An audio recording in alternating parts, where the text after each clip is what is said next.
Hostel warden का post आया हुआ है। पोस्ट नोटिफिकेशन का डिटेल आपने जरूर देखा होगा। अभी हम लोग इस वीडियो में देखने वाले हैं जो आपका छात्रावास अधीक्षक श्रेणी द भर्ती परीक्षा 2014 में हुआ था, उसमें जो कंप्यूटर के क्वेश्चन थे, कंप्यूटर के जो प्रश्न पूछे गए थे, वो किस प्रकार के प्रश्न थे। काफी इंपॉर्टेंट है ये वीडियो आपके लिए, क्योंकि इससे आपको पता चलेगा कि किस टाइप का क्वेश्चन व्यापम हॉस्टल वार्डन के एग्जाम में पूछता है। तो चलिए क्वेश्चन और उसके आंसर को हम लोग देखते हैं। आंसर जो है सीजी व्यापम के द्वारा दिया गया आंसर है। तो पहला क्वेश्चन जैसे कि देखिए यहाँ पर, इंटरनेट से सूचनाओं को ज्ञात करने हेतु प्रयुक्त टूल को कहते हैं। तो इंटरनेट से सूचनाओं को ज्ञात करने हेतु जो टूल प्रयुक्त होता है उसे सर्च इंजन कहा जाता है। तो ऑप्शन नंबर 20 का सही आंसर है, सर्च इंजन कहा जाता है। और सर्च इंजन आपको पता ही है कि गूगल, याहू, ये सभी क्या है, सर्च इंजन है। अभी देखिए निम्नलिखित में से कौन सा साधन इंटरनेट कनेक्ट करने के लिए इस्तेमाल नहीं किया जाता। तो इंटरनेट कनेक्ट करने के लिए इस्तेमाल नहीं किया जाता, वो है आपका वीडीयू। तो ये जो वीडीयू है वो आपका इंटरनेट कनेक्ट करने में इस्तेमाल नहीं किया जाता। बाकी जो आईएसडीएन है, डीएसएल है या फिर मॉडेम है, ये सभी इंटरनेट कनेक्ट करने के लिए प्रयुक्त किए जाते हैं। फिर देखिए find and replace dialog box खोलने हेतु आवश्यक फंक्शन की है। ये क्वेश्चन को विलोपित कर दिया गया था सीजी व्यापम के द्वारा। तो अमेंडमेंट आंसर की जैसे ही आया उस समय से विलोपित कर दिया गया है। आगे देखते हैं, ऑपरेटिंग सिस्टम का निम्नलिखित में से कौन सा कार्य नहीं है। तो ऑपरेटिंग सिस्टम का कार्य नहीं है पूछा है, तो देखिए हम यहाँ पे आंसर ही देख रहे हैं डायरेक्ट, तो ऑप्शन नंबर डी हो जाएगा, हाई लेवल लैंग्वेज को असेंबली लैंग्वेज में ट्रांसलेट करना। तो ये काम क्या है, ऑपरेटिंग सिस्टम का नहीं है। बाकी जो यहाँ पर ऑप्शन दिए गए हैं वो क्या है, वो काम ऑपरेटिंग सिस्टम का है। जैसे कि इनपुट आउटपुट डिवाइसों पर नियंत्रण रखना, यूजर के द्वारा चाहेगा उपयुक्त सॉफ्टवेयर चुनना, कंप्यूटर के संसाधन जैसे मेमोरी, सीपीयू, टाइम आदि को आवंटित करना। चलिए आगे देखते हैं। अब देखिए क्वेश्चन नंबर 5 है आपका, डॉट जीआईएफ का तात्पर्य है। तो देखिए डॉट जीआईएफ जो है ग्राफिक इंटरचेंज फॉर्मेट, अक्सर एग्जाम में पूछा जाता है शॉर्ट फॉर्म के रूप में। इसका शॉर्ट फॉर्म हो गया ग्राफिक इंटरचेंज फॉर्मेट का डॉट जीआईएफ। तो इसे याद रखिएगा। इंटरनेट पर एकल डॉक्यूमेंट को कहते हैं। देखिए इंटरनेट हम सभी यूज करते हैं, तो जो वेबसाइट में वेब पेज होता है उसे कहा जाता है एकल डॉक्यूमेंट। तो ऑप्शन नंबर सी यहाँ पर आंसर हो जाएगा, वेब पेज जो है वो एकल डॉक्यूमेंट होता है। आगे बढ़ते हैं। क्वेश्चन नंबर 7 है आपका, कंप्यूटर को प्रारंभ करने के लिए आवश्यक है। तो जब हम कंप्यूटर को प्रारंभ करते हैं तो सबसे इंपॉर्टेंट चीज क्या है हमारे लिए, ऑपरेटिंग सिस्टम सॉफ्टवेयर का होना। तो कंप्यूटर को प्रारंभ करने के लिए ऑपरेटिंग सिस्टम सॉफ्टवेयर, तो ऑप्शन नंबर सी जो है आपका सही आंसर हो जाएगा। अब आगे बढ़ते हैं। 1260 नामक कंप्यूटर वायरस खालिस्तान प्रकार का वायरस का उदाहरण है। तो देखिए यहाँ पर पहले तो बूट सेक्टर वायरस लिया गया था, लेकिन इसका आंसर जो है पॉलीमॉर्फिक वायरस है। तो ऑप्शन नंबर डी जो है इसका सही आंसर हो जाएगा। आगे बढ़ते हैं हम लोग अगले प्रश्न की तरफ। पेरीफेरल, परिधि का तात्पर्य क्या है। तो देखिए पेरीफेरल का तात्पर्य है कंप्यूटर से जोड़ा गया डिवाइस। तो जो कंप्यूटर से कनेक्ट किया जाता है डिवाइस को, वो सारे क्या होते हैं, पेरीफेरल डिवाइस होते हैं। आगे बढ़ते हैं। अब देखते हैं क्वेश्चन नंबर आपका 10, यूट्यूब क्या है। तो हम सभी यूट्यूब यूज करते हैं और अभी भी आप यूट्यूब पे ये वीडियो देख रहे हैं। तो यूट्यूब क्या है, वीडियो शेयरिंग वेबसाइट। ये वीडियो शेयरिंग वेबसाइट इसका सुटेबल आंसर है। हम वीडियो मेकर वेबसाइट भी कह सकते हैं, वीडियो सॉफ्टवेयर भी कह सकते हैं, बट ये यहाँ पर सबसे सुटेबल आंसर जो है वीडियो शेयरिंग वेबसाइट के नाम से जाना जाता है यूट्यूब। तो एग्जाम में अगर क्वेश्चन फिर से रिपीट हो जाए तो आपको इस बात का ध्यान रखना है। आगे बढ़ते हैं हम लोग अगले प्रश्न की तरफ। निम्नलिखित में से किसे इंपैक्ट प्रिंटर कहते हैं। इंपैक्ट प्रिंटर मतलब वहां पर प्रहार हो रहा, तो डॉट मैट्रिक्स प्रिंटर जो है ऑप्शन नंबर डी हो जाएगा आंसर। इंपैक्ट प्रिंटर का उदाहरण है कौन सा, डॉट मैट्रिक्स प्रिंटर। अब आगे बढ़ते हैं हम लोग अगले प्रश्न की तरफ। टेलीफोन में निम्नलिखित में से किस संचार टेक्नोलॉजी का उपयोग किया जाता है। तो देखिए ये जो है क्वेश्चन विलोपित किया गया है सीजी व्यापम के द्वारा। तो ये क्वेश्चन जो था विलोपित कर दिया गया है। आगे बढ़ते हैं। क्वेश्चन नंबर 13 है, एम एस एक्सेल का उपयोग करते समय किसी सेल को एडिट करने हेतु खालिस्तान बटन को दबाते हैं। तो जब हम एम एस एक्सेल का उपयोग करते हैं उस समय सेल को एडिट करने के लिए हमें F2 दबाना होता है। तो यहाँ पर आंसर क्या हो जाएगा, ऑप्शन नंबर ए F2। अब देखिए आगे बढ़ते हैं हम लोग इसी में। फिर आ जाता है आपका क्वेश्चन नंबर 14, प्रत्येक इंटरनेट कनेक्ट करने वाले पॉइंट का होता है। तो क्या होता है, आईपी एड्रेस होता है। जो हम इंटरनेट कनेक्ट करते हैं उस पॉइंट का एक आईपी एड्रेस होता है। ऑप्शन नंबर बी जो है इसका सही आंसर है। आगे जो ये टिक लगा हुआ है उसको ध्यान मत दीजिएगा, जो ये है आपका राइट आंसर जो है ऑप्शन नंबर बी। आगे बढ़ते हैं। ईमेल द्वारा एक बार में फाइल भेजने की अधिकतम सीमा क्या है। तो आप कभी भी ईमेल से फाइल भेजेंगे तो मैक्सिमम जो है 25 एमबी का आपका सीमा होता है। आप 25 एमबी से ज्यादा का फाइल भेजना होगा आपको तो उसे शेयर करना पड़ेगा, गूगल ड्राइव से शेयर करके ही भेज पाएंगे आप। लेकिन अधिकतम सीमा क्या है, 25 एमबी।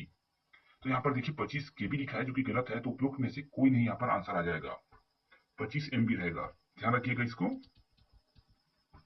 फिर देखिए निम्नलिखित सॉफ्टवेयर में से कौन सा एंटीवायरस सॉफ्टवेयर नहीं है। तो ऑप्शन नंबर बी, ओपेरा जो है एक एंटीवायरस सॉफ्टवेयर नहीं है। ओपेरा जो है वेब ब्राउजर है। ओपेरा क्या है? वेब ब्राउजर है। मैकफी, क्विक हेल्प, नॉर्टन, ये सभी क्या है? आपके एंटीवायरस है। अब आगे देखते हैं हम लोग। देखिए, निम्नलिखित में से कौन सा प्रिंटर में सूखी स्याही का उपयोग होता है? तो कौन से प्रिंटर में सूखी स्याही का उपयोग होता है? तो option number A, laser printer में सूखी स्याही का उपयोग होता है। देखते हैं हम लोग। देखिए, इसमें 50 क्वेश्चन पूछे गए थे, 50 में से 25 क्वेश्चन मतलब 25 नंबर आपको लाना अनिवार्य था। इस जब एग्जाम हुआ था 2014 में, उसमें 50 में से 25 लाना अनिवार्य था। अभी जो एग्जाम होने वाला है उसमें 30 क्वेश्चन पूछे जाना है, जिसमें 50% मार्क्स मतलब आपको 15 नंबर लाना अनिवार्य है। तो इस बात को भी ध्यान रखिएगा। क्वेश्चन नंबर 18 देखिए, ईमेल एड्रेस। यहाँ पर देखिए, होस्ट टॉप @yahoo.com में होस्ट टॉप जो है वो क्या कहलाता है? तो option number C, user name है। यूजर नेम के बाद आता है, फिर यहाँ पर डोमेन नेम है, फिर .com। ठीक है, इस प्रकार है ये। आगे देखते हैं हम लोग। कंप्यूटर के कार्य करने का क्रम है। देखिए, कार्य करने का क्रम, सबसे पहले इनपुट होगा, फिर उसमें प्रोसेस होगा, फिर आउटपुट होगा। तो ऑप्शन नंबर सी जो है आपका सही आंसर हो जाएगा। कंप्यूटर का कार्य करने का क्रम जो है इनपुट, प्रोसेस और आउटपुट। क्वेश्चन नंबर 20 देखिए, WYSIWYG का तात्पर्य है। तो what you see is what you get. इसका तात्पर्य क्या है? What you see is what you get. Full form पूछा जाता है एग्जाम में, तो इसे आपको याद रखना है। और मैंने जैसे बताया ये अमेंडमेंट आंसर की है, तो ऑप्शन नंबर ए इसका आंसर है। अगर पहला लिया गया होगा तो इसके बाद जो है आंसर ऑप्शन नंबर ए यहाँ पर सही आंसर होगा। चलिए आगे बढ़ते हैं। निम्नलिखित में से कौन सा इंटरनेट सेवा प्रदाता नहीं है? देखिए, इंटरनेट सेवा प्रदाता कौन नहीं है? तो यहाँ पर जो क्वेश्चन बना है 2014 के अकॉर्डिंग, यहाँ पे भारतीय रेलवे, यहाँ पर आंसर हो जाएगा ऑप्शन नंबर सी। एयरटेल हमको इंटरनेट प्रोवाइड करता है, बीएसएनएल प्रोवाइड करता है, और उपयुक्त में से कोई नहीं बोला है तो ये तो आएगा ही नहीं, क्योंकि एयरटेल और बीएसएनएल ऑप्शन में दे दिया गया है। भारतीय रेलवे की बात करें तो इसमें हमारा आंसर सही हो जाता है कि ये जो है इंटरनेट प्रदाता नहीं है। लेकिन आजकल क्या है, वाईफाई हर जगह अवेलेबल है रेलवे में भी, पर हम उसे इंटरनेट प्रदाता तो नहीं कह सकते, क्योंकि अभी जो है 2024 चल रहा है और ये क्वेश्चन पेपर है 2014 का। तो उस हिसाब से देखिए, 2014 के हिसाब से यहाँ पर आंसर हो जाएगा ऑप्शन नंबर सी, भारतीय रेलवे। साइबर राइट वायरस है, तो देखिए साइबर राइट वायरस क्या है? तो option number C, window virus. Cyber right window virus है। क्वेश्चन नंबर 23 है आपका, निम्नलिखित में से कौन सा ऑपरेटिंग सिस्टम सॉफ्टवेयर किसी कंप्यूटर को प्रारंभ करने में लाया जाता है, काम में लाया जाता है, कंप्यूटर को प्रारंभ करने में काम में लाया जाता है? तो हमें डॉस, यूनिक्स और विंडोज तीनों क्या है? ऑपरेटिंग सिस्टम है जो कि किसी कंप्यूटर को प्रारंभ करने के काम में लाया जा सकता है। तो ऑप्शन नंबर डी इसका आंसर हो जाएगा। अब देखिए, क्वेश्चन नंबर 24 है आपका, निम्नलिखित में से कौन सा कथन सत्य है? तो हमें बताना है जो इसमें से कौन सा कथन सत्य है। तो जो सही है वो मैं आपको बता रहा हूँ। तो ऑप्शन नंबर बी, डीवीडी की मेमोरी सीडी से अधिक होती है, ये यहाँ पर सही है। बाकी सीडी की मेमोरी डीवीडी से अधिक होती है, गलत है। सीडी तथा डीवीडी का समान मेमोरी होता है, ये भी यहाँ पे गलत हो जाएगा। ऑप्शन नंबर बी इसका सुटेबल आंसर होगा। आगे बढ़ते हैं हम लोग अगले क्वेश्चन की तरफ। क्वेश्चन नंबर 25 है आपका, एमएस वर्ड सॉफ्टवेयर में कार्य करते समय F12 बटन दबाने पर क्या काम होता है? तो सेव एस होता है। F12 बटन हम जब दबाते हैं इसमें एमएस वर्ड सॉफ्टवेयर में, तो वहां पर क्या होता है? सेव एस डायलॉग बॉक्स खुलता है। चलिए आगे बढ़ते हैं हम लोग। निम्नलिखित में से किसके पहुंच के लिए इंटरनेट कनेक्टिविटी की आवश्यकता होती है? तो देखिए, फेसबुक के लिए जरूरी है, ट्विटर के लिए भी जरूरी है, व्हाट्सएप के लिए भी जरूरी है। तो बिना इंटरनेट के हम इसे यूज नहीं कर सकते। तो ऑप्शन नंबर डी आ जाएगा, उपयुक्त सभी। चलिए आगे बढ़ते हैं इसी में हम लोग। क्वेश्चन नंबर 27 है आपका, निम्नलिखित में से कौन सा हाई लेवल लैंग्वेज को मशीन लैंग्वेज में ट्रांसलेट करता है? तो जो कंपाइलर जो है वो क्या करता है? हाई लेवल लैंग्वेज को मशीन लैंग्वेज में ट्रांसलेट करता है। तो ऑप्शन नंबर बी जो है आपका आंसर हो जाएगा। देखिए, अब क्वेश्चन नंबर 28 है, निम्नलिखित में से कौन सा इनपुट डिवाइस नहीं है? अब इसमें हमें इनपुट डिवाइस बताना है कौन सा नहीं है। तो माउस जो है वो इनपुट डिवाइस है, हम इससे डाटा प्रेषित करते हैं। स्कैनर जो है ये भी इनपुट डिवाइस है, ये डाटा अपना स्कैन करता है, मतलब ग्रहण करता है। कीबोर्ड के द्वारा हम डाटा भेजते हैं, तो भी इनपुट डिवाइस है। आउटपुट डिवाइस क्या है? तो प्लॉटर। ऑप्शन नंबर ए इसका सही आंसर हो जाएगा। आगे बढ़ते हैं। निम्नलिखित में से किस में वोलाटाइल मेमोरी या अस्थायी स्मृति है? तो वोलाटाइल मेमोरी की बात करें तो प्रिंटर जो है यहाँ पर आंसर हो जाएगा, ऑप्शन नंबर ए। फिर पेन ड्राइव, डीवीडी, ये नहीं है वोलाटाइल मेमोरी। निम्नलिखित में से कौन सा डिवाइस एक प्रिंटर का प्रकार है? अब देखिए, यहाँ पर कौन सा डिवाइस जो है प्रिंटर का प्रकार है? तो थर्मल फ्लैट बेड, ये जो है आपके प्रिंटर के प्रकार में आता है। आगे बढ़ते हैं। क्वेश्चन नंबर 31 देख लीजिए, निम्नलिखित में से कौन सी प्राइमरी मेमोरी है? तो प्राइमरी मेमोरी की बात करें तो रोम। ऑप्शन नंबर ए जो है रोम जो है वो आपका प्राइमरी मेमोरी होता है। आगे बढ़ जाते हैं हम लोग। क्वेश्चन नंबर 32 देखिए, निम्नलिखित में से किस चिकित्सीय जांच में कंप्यूटर अथवा कंप्यूटर पेरिफेरल का उपयोग किया जाता है? देखिए, इसे विलोपित कर दिया गया था इस क्वेश्चन को भी, तो हम इससे आगे बढ़ते हैं। फिर देखिए, क्वेश्चन नंबर 33 है, निम्नलिखित में से कौन सा पेज प्रिंटर है? तो पेज प्रिंटर की बात करिए तो option number B, laser printer जो है वो आपका पेज प्रिंटर है। इसके बाद देखिए, निम्नलिखित में से कौन सी ऑप्टिकल डिस्क नहीं है? तो ऑप्टिकल डिस्क नहीं है तो option number D, zip disk. Zip disk जो है वो ऑप्टिकल डिस्क नहीं है। बाकी आपका सीडी रोम, डीवीडी या ब्लू रे जो है वो ऑप्टिकल डिस्क के अंतर्गत आता है। अब हम लोग देखते हैं क्वेश्चन नंबर 35। निम्नलिखित में से कौन सा प्रोटोकॉल इंटरनेट पर इस्तेमाल किया जाता है? तो प्रोटोकॉल की बात करें हैं तो ऑप्शन नंबर बी हो जाएगा टीसीपी। टीसीपी प्रोटोकॉल जो है हम यूज करते हैं इंटरनेट में। फिर देखते हैं हम लोग, एमएस पावर पॉइंट में किसी स्लाइड शो को प्रारंभ करने हेतु खाली स्थान बटन को दबाया जाता है। तो F5 हम यहाँ पर दबाते हैं एमएस पावर पॉइंट में। ये भी ध्यान रखना कि किसमें पूछ रहा है, तो पावर पॉइंट में पूछ रहा है।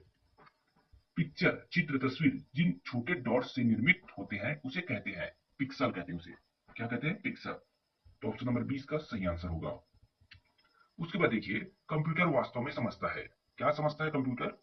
मात्र मशीनी भाषा।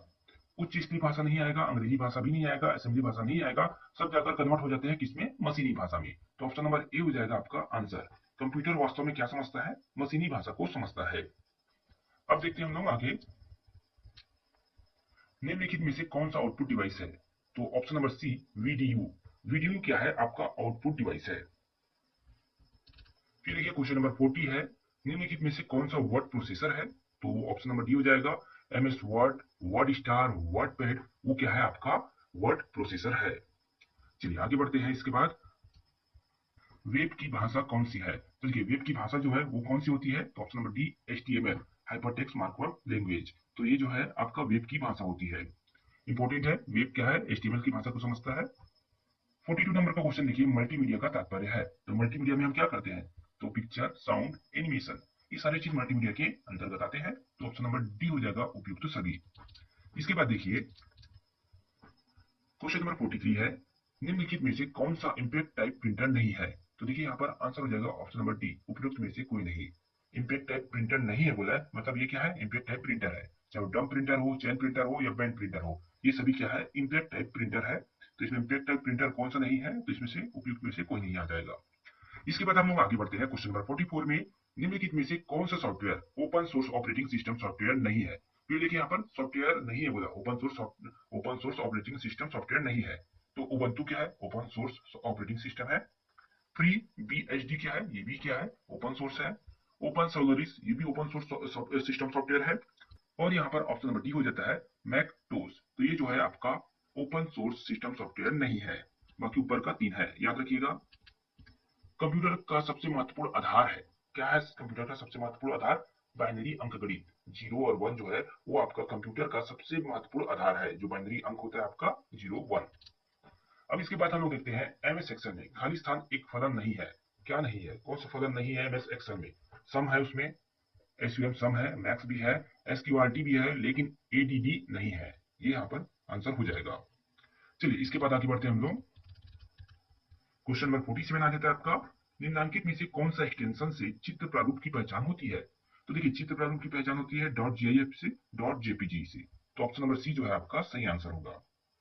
इसके बाद देखिए, अल्टा विस्टा क्या था? तो क्या था पूछा यहाँ पे? तो option number C, search engine. AltaVista क्या था? सर्च इंजन था। इसका भी आपको जानकारी होना चाहिए कि अल्टा विस्टा क्या था, तो सर्च इंजन था। आपके कंप्यूटर एवं उसकी सुरक्षा को नुकसान पहुंचाने या आपराधिक गतिविधियों को करने में प्रयुक्त सॉफ्टवेयर को कहते हैं। तो कौन सा सॉफ्टवेयर होता है? तो ये हो जाएगा option number B, malware. Malware को कहते हैं जो हमारे कंप्यूटर और उसकी सुरक्षा को नुकसान पहुंचाता है या फिर आपराधिक गतिविधियां करता है। फिर आता है आपका क्वेश्चन नंबर 50। देखिए, हानिकारक प्रोग्राम का पता लगाकर रोकने एवं हटाने का कार्य संपादित करने वाले सॉफ्टवेयर को कहते हैं। तो ये हो जाएगा आपका option number C, antivirus. Antivirus के थ्रू हम क्या करते हैं? मालवेयर या फिर वायरस को हम वहां से हटाते हैं। तो ये